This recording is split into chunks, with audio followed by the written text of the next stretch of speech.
संस्थामाता सुशीलादेवी साळुंखे आणि परमपूज्य बापूजी साळुंखे यांच्या चरणी नम्र वंदन.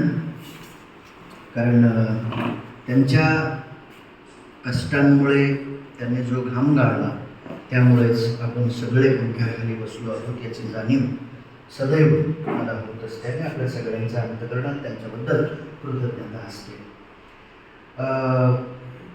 काल जेव्हा वागतकरांशी चर्चा केली त्याच्या आधी परवा प्राचार्य साहेब म्हणाले की एखादा विषय बोला स्टाफ अकॅडमीसमोर सध्या परीक्षेला आपण गॅप आहे थोडं तेवढंच एक रिफ्रेश होती. पण काल वागतकरांशी बोलताना मी म्हटलं चल पण उद्या आपण करून घेऊ कार्यक्रम हा. पण एकदा बोलून तर बसलो पण नंतर विषयच माझा निश्चित होत नव्हता आणि ते संध्याकाळी 5 वाजेपर्यंत. कारण मी म्हटलं विद्रोही तुकाराम मांडूया का तर सध्या बाहेरचं वातावरण सगळं तापलेलं आहे त्याच्यामुळे उगा आग्या मावळाला तिकडं कोण मारा.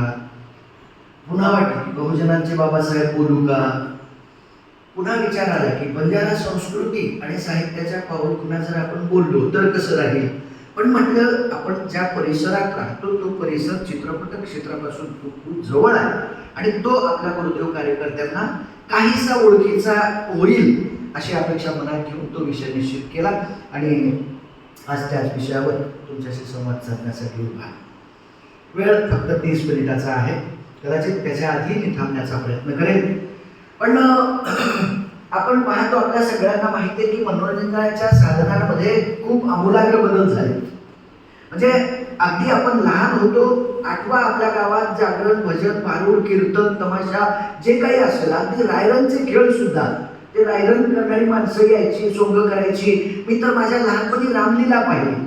दुसऱ्या गावात शाळेत शिकत असताना तिथे रामलीला आली आणि तिथून रामायण थोडंसं कळलं. नंतर टी व्ही आला आणि टी व्हीमध्ये म्हणजे आत्ता सांगायला हरकत नाही खरं तर या दुसऱ्या जखमा कुरवाळू नये पण अगदी दार लावून घेतलं जायचं तेव्हा खिडकीला एक डोळा असा लावून ते रामायण आणि महाभारत पाहिलं. पण ते तरी बिचारे काय करतील घरात गर्दीच मावणार त्यांच्या दार लावणार नाही तर काय करतील. त्याच्यामुळे खिडकीला एक डोळा लावून असं रामायण पाहिलं महाभारत पाहिलं. हळूहळू या मनोरंजनाच्या साधनांमध्ये खूप प्रगती झाली आपल्याला माहित आहे. पण एक मुद्दा आपल्या लक्षात आणून देतो की मनोरंजन ही मानवी मनाची सनातन भूक आहे आणि ती कधीही संपणार नाही.